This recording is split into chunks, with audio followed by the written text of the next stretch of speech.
you're 34 years old and you're still renting? Honey, what are you even doing with your life? My Aunt Bernice didn't lower her voice when she said it. She leaned back in her chair, wine glass in hand, and let the words carry across table 6 at my sister's wedding reception. The music had just paused between songs. Around us, about a dozen relatives and family friends went quiet. A few looked down at their plates. Others stared openly, the way people do when they're watching something they're glad isn't happening to them. Bernice kept going. Sasha's already married, she's got a house, she's got her life figured out. And you're still just… She waved her hand vaguely, like she was describing something she couldn't quite name. Then she smiled at me with what I can only call weaponized warmth and added, "We just worry about you, sweetheart, that's all."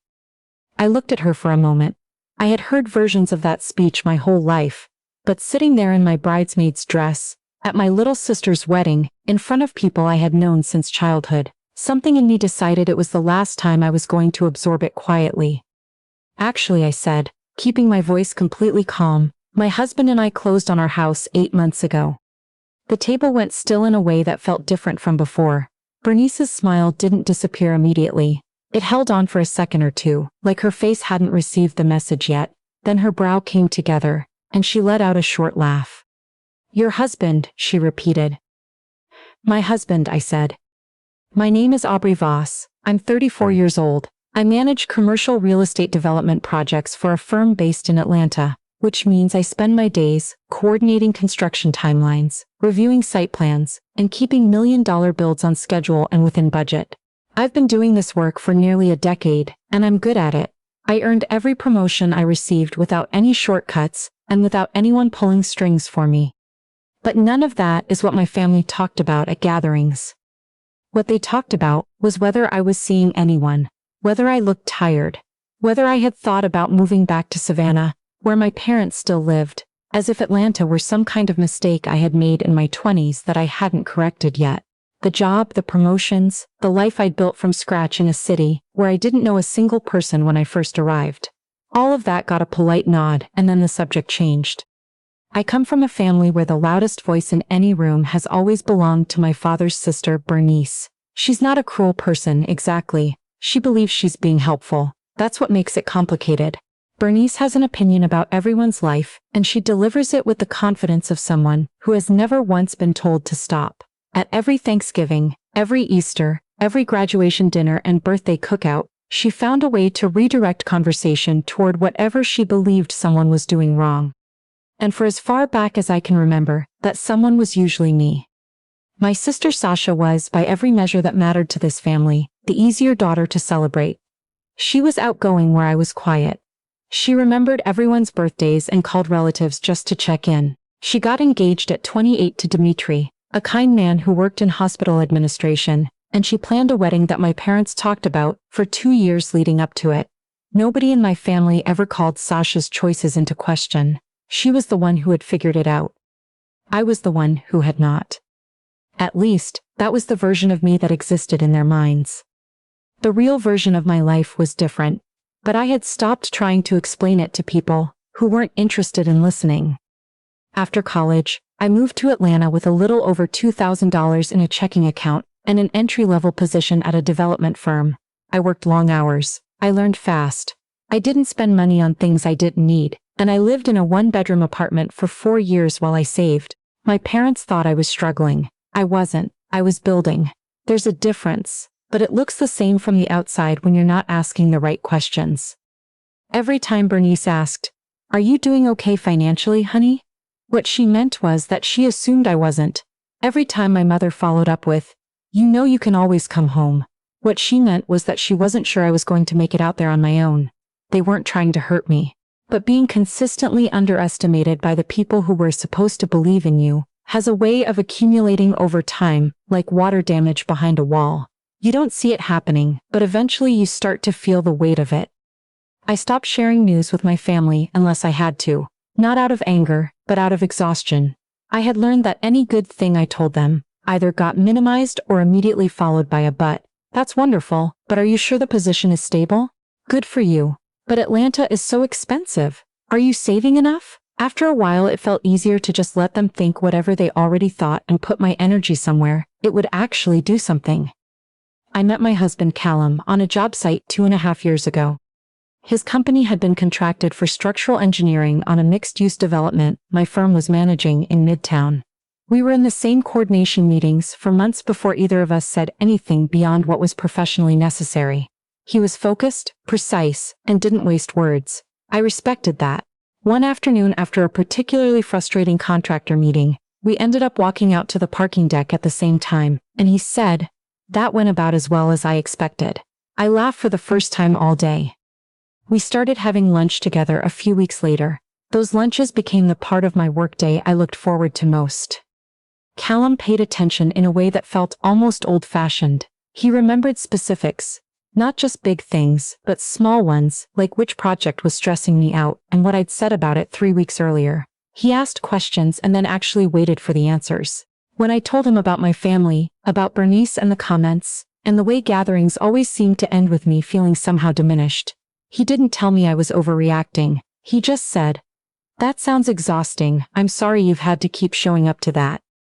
The first time he met my family was at a 4th of July cookout my parents hosted in Savannah. He was quiet that afternoon, the way he always is in new situations, just watching and learning the room. On the drive back to Atlanta, he was quiet for a while longer. Then he said, "Does your aunt always talk to you like that, or was today a one-time thing?" I told him it was just how she was. Just how the whole family was, really.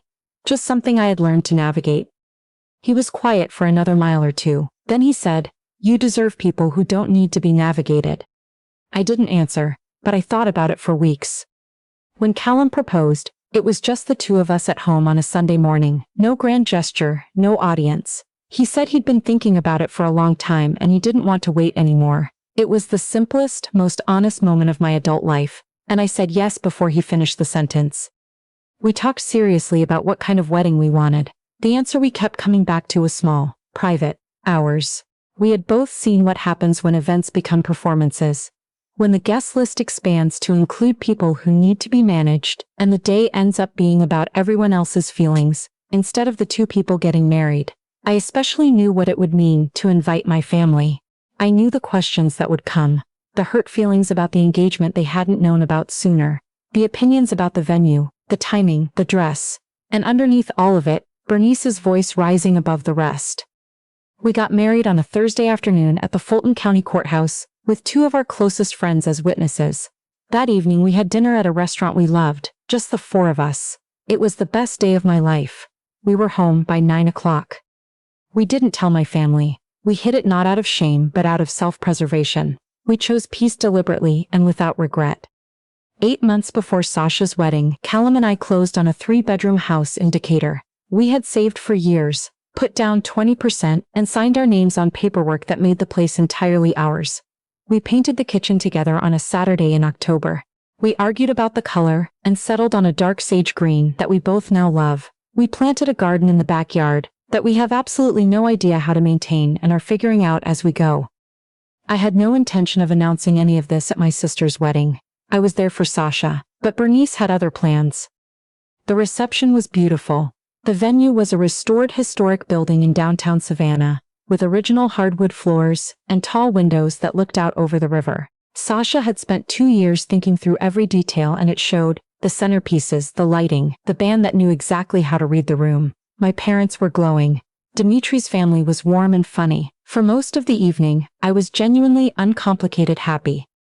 I was seated at table 6 with a mix of relatives and older family friends, which meant Bernice was 4 seats away from me. Her husband Harold sat beside her, nursing the same glass of bourbon he'd been working on for 2 hours, long practiced at giving her room. The trouble started during the gap between dinner and the cake. The band took a break. People refilled their drinks. Bernice turned her full attention to the table. She started by asking my cousin Geneva about her kids. Then she worked her way around to a family friend's son who had just started law school. She asked about a neighbor's daughter who had recently gotten engaged. I watched it happen from the other end of the table and recognized the pattern immediately. She was working her way toward me. When she arrived, she started gently. "Aubrey, you're looking well. Atlanta treating you okay?" I said yes and smiled. She asked about work in a way that suggested she already found the answer unimpressive. I gave her a short answer. She nodded slowly, the way people do when they have already made up their mind. Then she leaned forward slightly, louder than she needed to be, and said, "So are you still in that apartment? I always think about how expensive everything is up there. I don't know how young people manage." I said I was no longer renting. She misread that completely. "Good for you," she said. "Moving somewhere more affordable, that makes sense. There's no shame in." "I bought a house," I said. "Callum and I bought a house in Tater. We closed 8 months ago." She stopped. "Callum," she repeated. "Who is Callum?" I hadn't meant to say it yet. I had been hoping to get through the entire evening without any of this surfacing. But she had asked a direct question, and I was 34 years old and I was done pretending. "He's my husband," I said. That's when she delivered the speech about renting and drifting, and Sasha already having her life together. It came out of her like it had been stored up. I think being caught off guard by what I'd just told her sent her reaching for the version of me she already had filed away, the one who hadn't figured it out, because that story was easier for her than the one I had just introduced. She needed me to be behind. She had built years of conversation on that assumption. When she finished, the table was quiet. "Bernice," I said, "I got married 14 months ago. We bought a house. I've been promoted twice since the last time anyone in this family asked about my work. I'm not drifting. I've actually been really good." Her eyes narrowed just slightly. "Why wouldn't you tell us you were married? That doesn't make any sense. That's not something you keep from your family." "Because of exactly this," I said. I took out my phone and typed a short message to Callum. He had stepped outside 10 minutes earlier to grab our card and gift from the car. We'd left them there accidentally. I told him he might want to come back inside. The conversation at the table fractured into hushed fragments. My mother, seated across the room, must have sensed something was wrong because she was already watching us. My father had his back to us. Bernice was talking again. But I had stopped listening. I was watching the door. It opened and Callum came in. He's not someone who commands attention when he walks into a room, but he found me immediately, crossed the floor without hesitation, and settled into the empty chair beside mine. He set the card on the table and looked at me the way he always does, just checking in, making sure I was all right. "Everything okay?" he said quietly. "Everyone," I said, speaking to the table. "This is my husband, Callum." For a moment nobody responded. Then Harold said slowly, "I'm sorry, your husband?" Bernice looked at Callum, then at me, then back at Callum. "When did this happen?" she said, and for the first time all evening, she didn't sound certain about anything. I passed my phone around the table, with our wedding photos. Just the two of us on the courthouse steps in the afternoon light, our two friends beside us, the dinner table with its small centerpiece of wildflowers Callum had picked up that morning. He had also, without planning it, kept a folded copy of our marriage license in the inside pocket of his jacket. We'd had it out recently for a refinancing document, and he'd tucked it in and forgotten about it. He offered it without being asked. It went around the table in silence. My mother came over when she noticed the cluster of people looking at the phone. She stood behind me, looked at the screen, and pressed her hand over her mouth. My father followed. They didn't speak at first. They just looked. Bernice recovered before anyone else.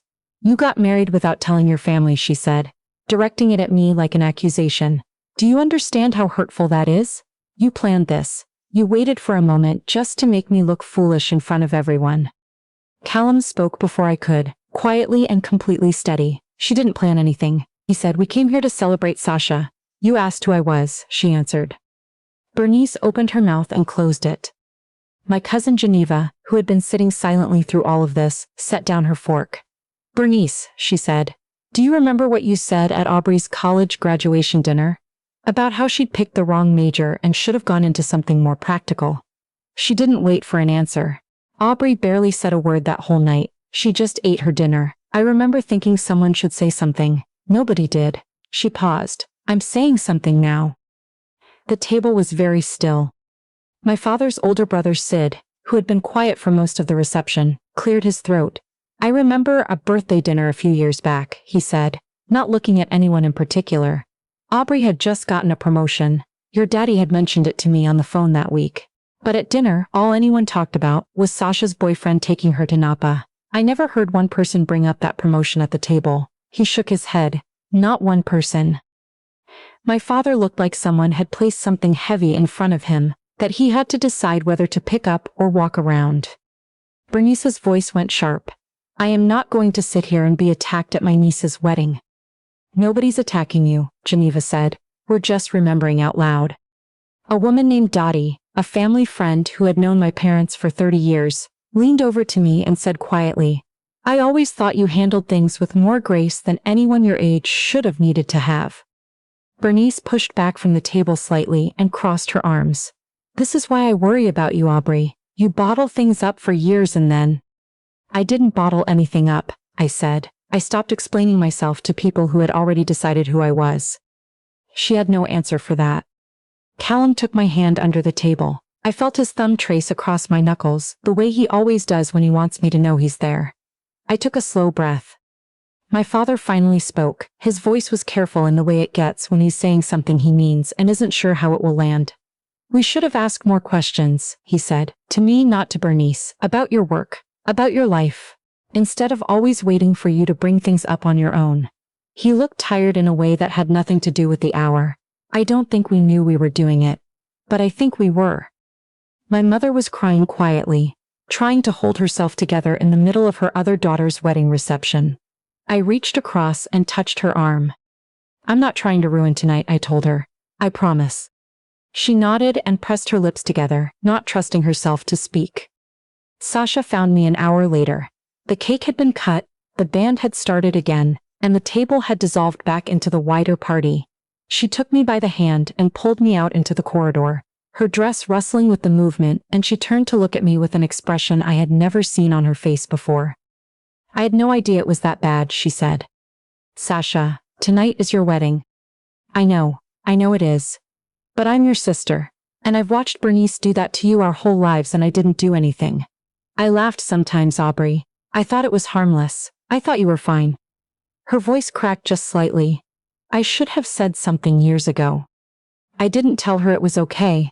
It wasn't entirely okay, and we both knew it, but she meant what she was saying, and she was standing here on her wedding night choosing to say it out loud, and that counted for something. You can say something now, I told her. She hugged me the way sisters do when they're trying to make up for lost time, arms tight, neither of us moving for a moment. Then Dimitri appeared in the doorway, looking mildly alarmed, trying to locate his bride, and we both laughed and sent her back to her party. Bernice did not apologize that night. She rejoined the reception as though the conversation at table 6 had not happened, talking with the same volume and the same certainty, and by the time the evening ended she had rearranged it in her own mind as an ambush she had been subjected to, rather than a moment she had built herself. I did not expect otherwise. In the weeks after the wedding, my phone was busier than it had been in years. Geneva called twice. Uncle Sid texted an apology, short and plain-spoken, which is exactly who he is. Dottie mailed a handwritten card that I still have sitting on our kitchen counter. My parents called together one evening, my mother's voice and my father's taking turns, and they said things that were imperfect and genuine in equal measure, that they were sorry for the ways they had defaulted to silence, that they had made it too easy for one voice to speak too loudly for too long, that they wanted to do better, if I would give them the chance. I told them I believed them and that I wanted them in my life. I also told them that wanting them in my life was different from going back to the way things had always been, and that what happened going forward would show me more than anything they could say on that phone call. My father, especially, seemed relieved to finally be in an honest conversation after years of talking around everything without touching it. Bernice reached out 6 weeks later with a message saying she hoped there were no hard feelings and that she had always had my best interests at heart. It was the kind of apology that is more for the person giving it than the person receiving it. I replied briefly and let the whole thing go. I didn't need the argument, and I didn't need her to understand. I had already moved forward. What surprised me most in those months after the wedding was Sasha. She called more than she ever had. She drove up to Atlanta one weekend in October just to see the house, and she walked through every room with real curiosity, asking about the neighborhood, the renovation work we'd done, whether we had figured out the garden yet. We had not. She sat in our kitchen for 3 hours drinking coffee with Callum and me, and it felt like something settling into place that had been slightly off for years without any of us naming it. I wouldn't say we're close yet in the way that some sisters are, but we're closer. We're trying. And that turned out to be more than I had let myself expect. Callum and I were sitting on the back porch the following spring, The evening finally warm enough that we didn't need jackets. The garden less of a disaster than it had been the year before. I was telling him about a call I'd had with my mother that afternoon. Nothing significant, just an ordinary conversation that felt easy in a way that would have been impossible 12 months earlier. He listened, the way he always does. "Do you feel like things are better?" he asked. "Yeah," I said. "I do. Not fixed, not perfect. My family is still my family, complicated and loud in some places and far too quiet in others, still figuring out how to treat me as someone whose choices don't require a committee review at every gathering. Bernice still talks too much at holidays, though something in the room shifts now when she turns her attention toward me. People don't laugh as automatically as they used to. A few of them speak up. But I had stopped needing the correction to come from outside of me. Somewhere in the years I spent building my life without an audience, the career I earned, the apartment I outgrew, the house we made ours, the marriage I had protected while it was still new and fragile and mine. I had stopped measuring myself against anyone else's idea of where I was supposed to be. What I understand now is that keeping things close is sometimes the most honest thing you can do. Not because the truth isn't worth telling, but because some truths deserve to be protected until they're strong enough to survive the room they walk into. My marriage was like that. My home was like that. I held them near until I didn't need to anymore. And when the moment finally came, not because I planned it, not because I staged it, but because someone pushed one time too many, what walked into that reception hall alongside me wasn't a secret I was hiding out of shame. It was everything I had quietly built, while everyone else was busy deciding I had nothing. I think about that sometimes in the mornings when I'm in the kitchen, before Callum is up, the early light coming through the window over the sink, the sage green walls holding the room together, coffee going, the day not yet started. I think about the version of me who used to sit through family dinners, absorbing comments she didn't deserve, and filing them somewhere deep and going quiet. She knows what it costs to be consistently underestimated by the people who are supposed to know you best. She knows it in a way that doesn't fully go away. But she also knows what it feels like to stop waiting for their permission to be proud of herself. If I could tell her anything, it wouldn't be to hide less or fight harder. It would just be this: the life you're building in the quiet. The real one, the one no one is watching, is worth more than any approval you were ever going to get from a dinner table. It always was. You just had to get far enough away from the noise to finally hear it.